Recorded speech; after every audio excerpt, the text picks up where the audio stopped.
بسم اللہ الرحمن الرحیم۔ السلام علیکم ورحمۃ اللہ وبرکاتہ۔ آپ لوگ کیسے ہیں؟ امید کرتا ہوں آپ لوگ خیریت سے ہوں گے۔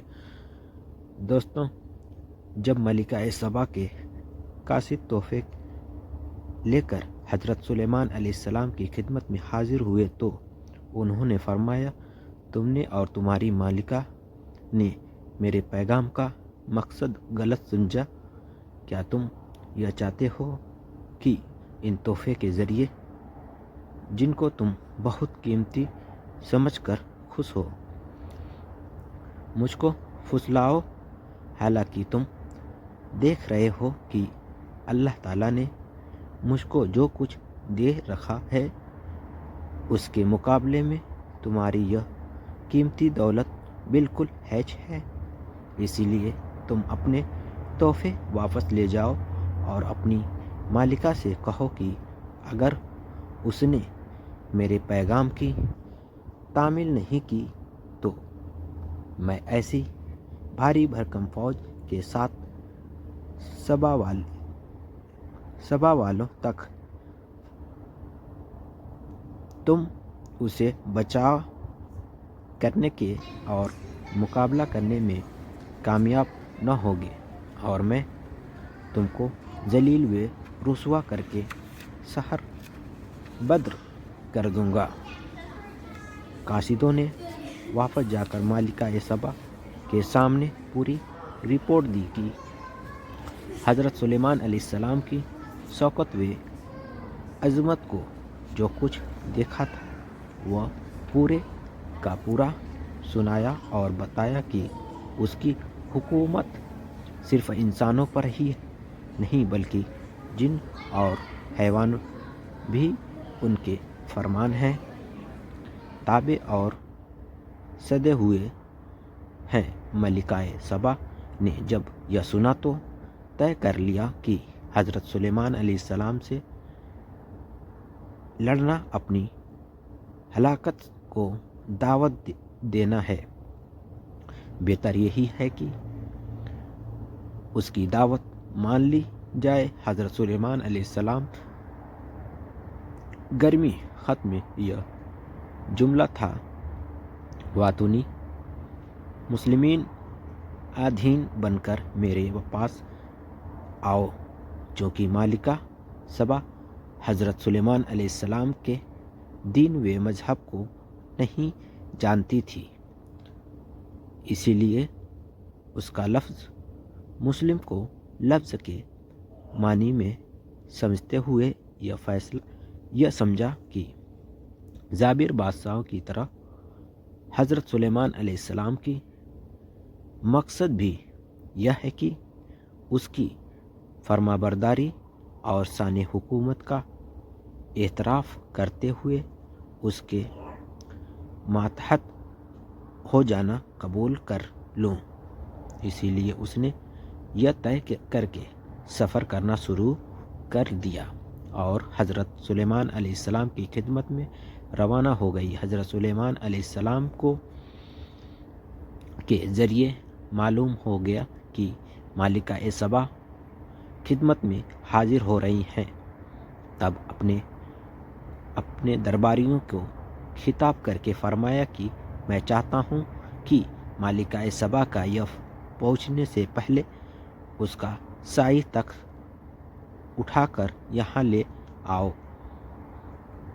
تم نے سے قوم اس خدمت کو انجام دے سکتا ہے؟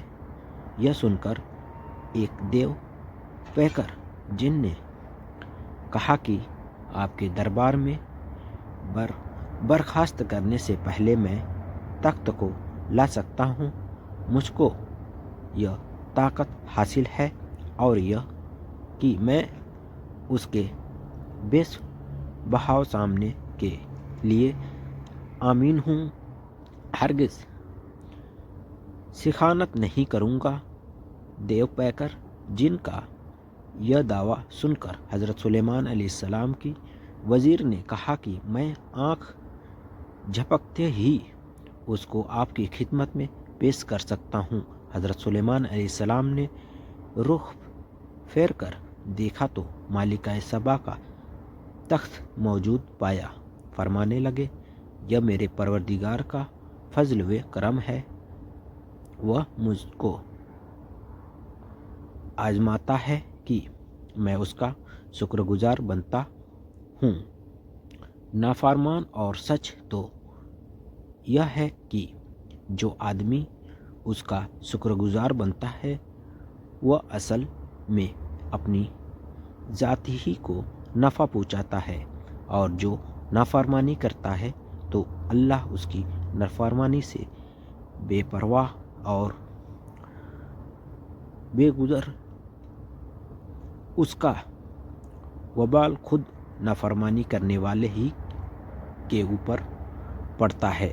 اللہ تعالیٰ کا شکر ادا کرنے کے بعد حضرت سلیمان علیہ السلام نے حکم دیا کہ اس تخت کی شکل میں کچھ تبدیلی کر دی جائے۔ میں نے دیکھنا چاہتا ہوں کہ ملکہ سبا یہ دیکھ کر سچائی کا راستہ پاتی ہیں یا نہیں۔ کچھ دنوں کے بعد ملکہ سبا حضرت سلیمان علیہ السلام کی خدمت میں پہنچ گئی، اور جب دربار میں حاضر ہوئی تو معلوم کیا گیا کیا تیرا تخت ایسا ہی ہے؟ عقل مند ملکہ نے جواب دیا ایسا معلوم ہوتا ہے، مانو وہی ہے، یعنی تخت کی بناوٹ اور مجموعی حیثیت تو یہی بتا رہی تھی کہ یہ میرا تخت ہے، اور تھوڑی سی بناوٹ میں تبدیلی اس یقین میں شک پیدا کر رہی ہے، اسی لیے یہ بھی نہیں کہہ سکتی کہ یقیناً میرا ہی تخت۔ ملکہ سبا نے ساتھ ہی یہ بھی کہا مجھ کو آپ کی بے مثال طاقت و قوت کا پہلے سے علم ہو چکا ہے، اسی لیے اطاعت گزار اور فرما بردار بن کر خدمت میں حاضر ہوئی ہوں، اور اب تخت کا یہ حیرت میں ڈال دینے والا معاملہ تو آپ کی بے مثال طاقت کا تازہ مظاہرہ ہے، اور ہماری اطاعت اور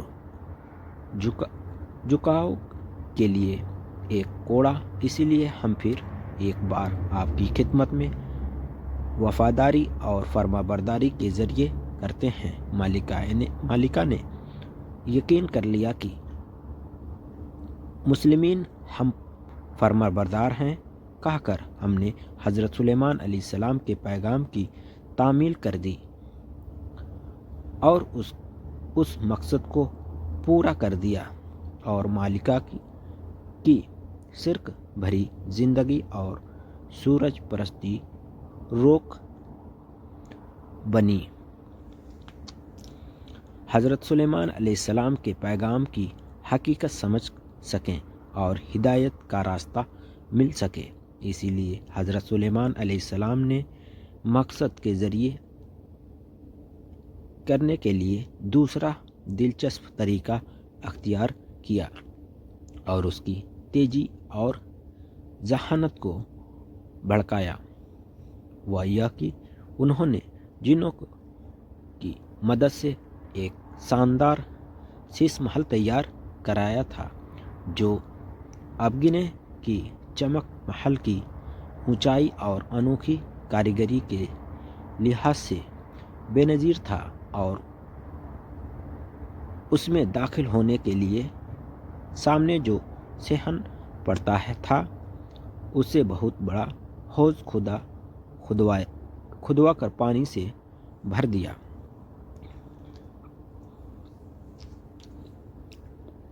یقین کر لیتی تھی کہ صحن میں صاف شفاف پانی بہہ رہا ہے۔ ملکہ سبا نے کہا گیا کہ شاہی محل میں قیام کریں۔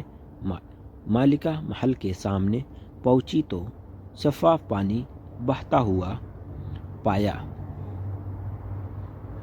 یہ دیکھ کر ملکہ نے پانی میں